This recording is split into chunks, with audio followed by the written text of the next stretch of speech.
जान कहते हैं, हम अपनी जान के दुश्मन को भी अपनी जान कहते हैं, मोहब्बत की इसी मिट्टी को हिंदुस्तान कहते हैं।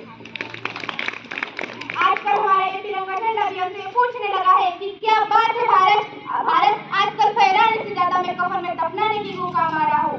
महोदय हृदय तो उस दिन ही फट गया था जब बूढ़ी माँ अपने बेटे के चित्रों को देखकर बोली कि साहब आप तो भर्ती में 1 इंच भी कम नहीं लेते, मैं आधा शरीर कैसे ले लूं। महोदय आज इन मानवाधिकारों के कारण इन आतंकियों के बंगलों के आका और नाक बनी हंसती है और शहीद हुए हमारे जवान के आंगन की तुलसी रोती है।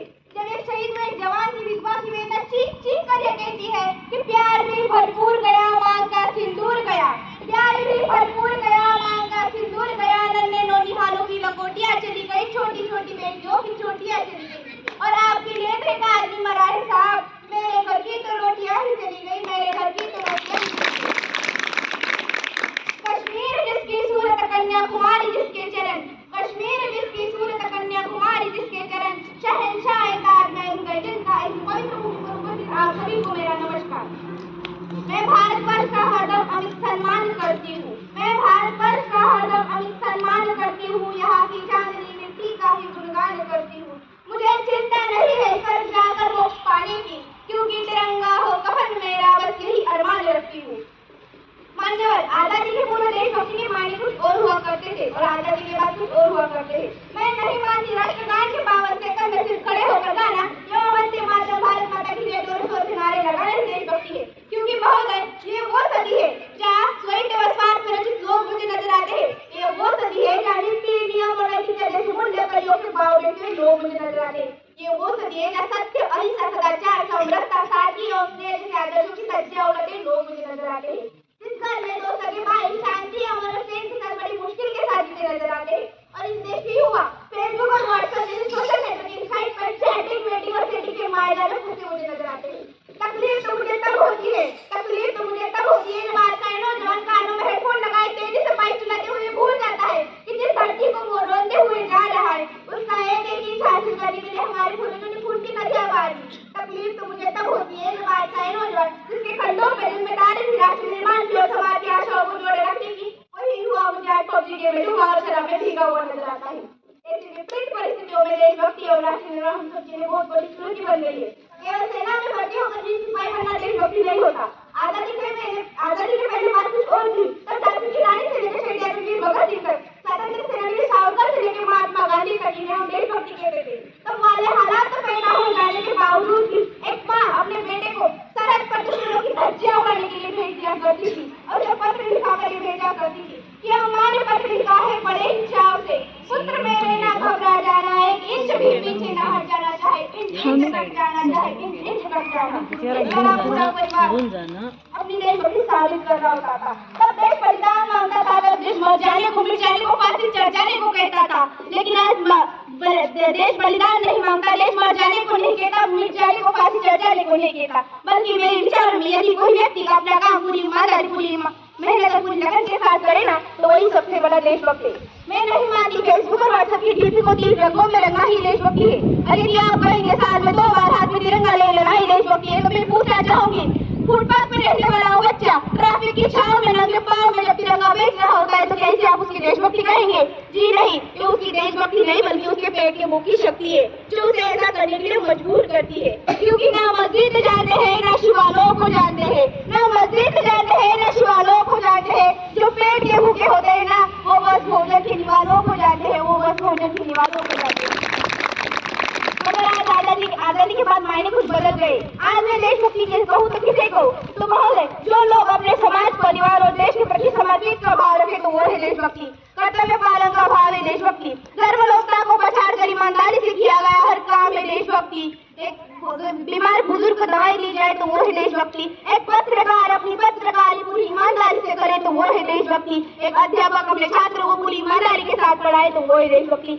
यहाँ तक कि राष्ट्र निर्माण का पहला सोपान है देशभक्ति। हर एक देशद्रोही के जीवन में आने वाला हो तूफान है देशभक्ति। तभी ये देशद्रोही समझ सकेंगे अगर तू दरिंदा है तो ये शमशान तेरा है, अगर तू दरिंदा है तो ये शमशान तेरा है, अगर तू परिंदा है तो ये आसमान तेरा है। तुझे अगर भाईचारे से रहना है तो रह इस जमीन पे, वरना कब्र भी यही और यही कब्रिस्तान तेरा है। लेकिन एक देशद्रोही से ज्यादा देशभक्ति तो बात होती है जब एक बेटा अपने बूढ़े माँ बाप को जाने से ज्यादा हम सेल्फी लेकर अपने लाइक्स बढ़ाने में लगे रहते हैं। हम लायक ऐसे समाज में जीते हैं, हम लायक ऐसे समाज में जीते हैं जब लड़कों से बात करता देख जो भाई हरकते हैं वही भाई अपनी गर्लफ्रेंड के किसके घर में हंस हंस के सुनाते हैं। हम लायक ऐसे समाज में जीते हैं जब पत्थर की मूर्त में लगते हैं 56 लोग और भूखे नंगे तड़पते सो जाते हैं लोग। मेरे विचारों में जब तक इस देश का युवा अपनी सफलता के लिए मंदिरों में जा जाकर नारियल फोड़ कर भगवान को रिश्वत लगाते रहेगा, हमारे समाज का शिक्षित वर्ग ही बिल्ली के रास्ता काट जाने में खड़ा हो जाना, आदमी दर अपनी जाति को ऊंचा मानकर दूसरे धर्म की अवहेलना करता रहेगा, तब तक इस देश से अंधविश्वास खत्म नहीं हो सकता, हमारा राष्ट्र निर्माण संभव नहीं हो सकता। हमारी संस्कृति हमारी सभ्यता को दुनिया ने शीश नवाया है तो क्यों आस्था के नाम पे हमने अंधविश्वास फैलाया है।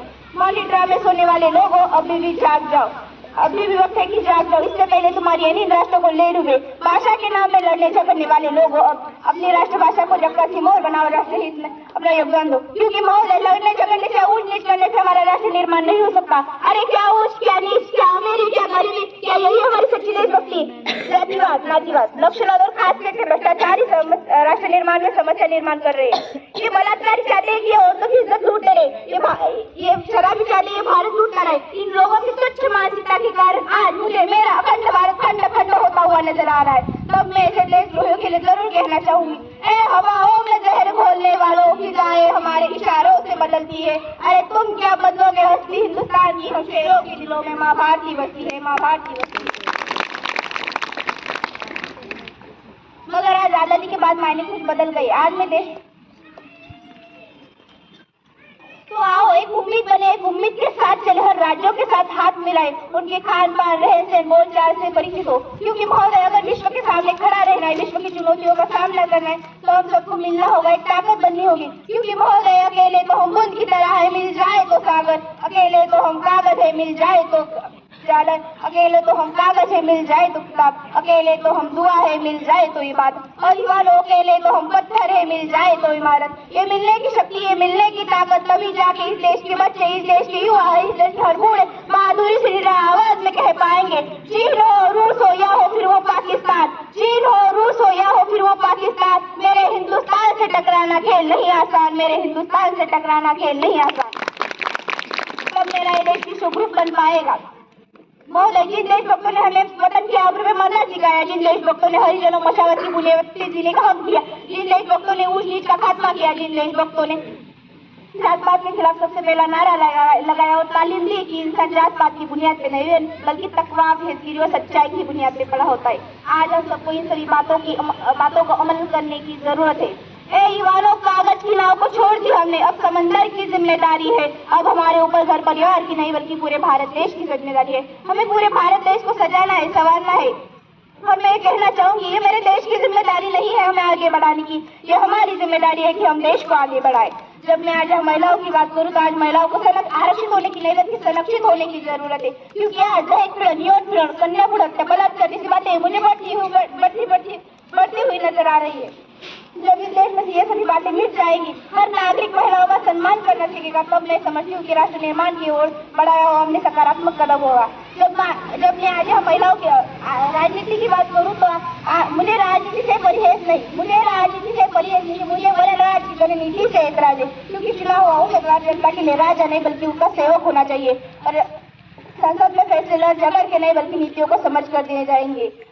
अगर बेहतर राष्ट्र निर्माण चाहते हो तो भ्रष्टाचार को मिटाना होगा, क्योंकि लहू बहाना होगा, व्यक्तिवाद को छोड़कर राष्ट्रवाद अपनाना होगा, देशभक्ति को बरकरार सबसे बड़ा धर्म बनाना होगा, क्योंकि यही सही वक्त है देश के लिए जीने मरने का, यही सही वक्त है देश को स्वयं नींद से जगाने का, यही सही वक्त है क्रांति के मशाल को फिर से जलाने का, साधारण मनुष्य को कर्मवीर बना जाने का, देश को दुनिया को फिर से राह दिखाने का, यही सही वक्त है देश को सर्वश्रेष्ठ बनाने का। हम हमारे चारित्र निर्माण से राष्ट्र निर्माण कर सकते हैं।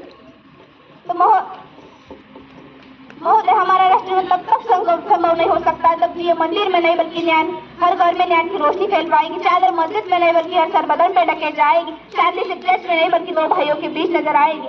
हमारा राष्ट्र तब संभव होगा जब बच्चों को अनाथ आश्रम में और बूढ़ों को वृद्धाश्रम में रहने के लिए मजबूर नहीं होना पड़ेगा। हमारा राष्ट्र तब संभव होगा जब हर किसान के खेत में पानी पहुंचाया जाएगा। हमारा राष्ट्र तब संभव होगा जब एक गरीब की झोपड़ी को बदल कर उसका अपना घर होगा। हमारा राष्ट्र तब संभव होगा जब इस देश में महिलाओं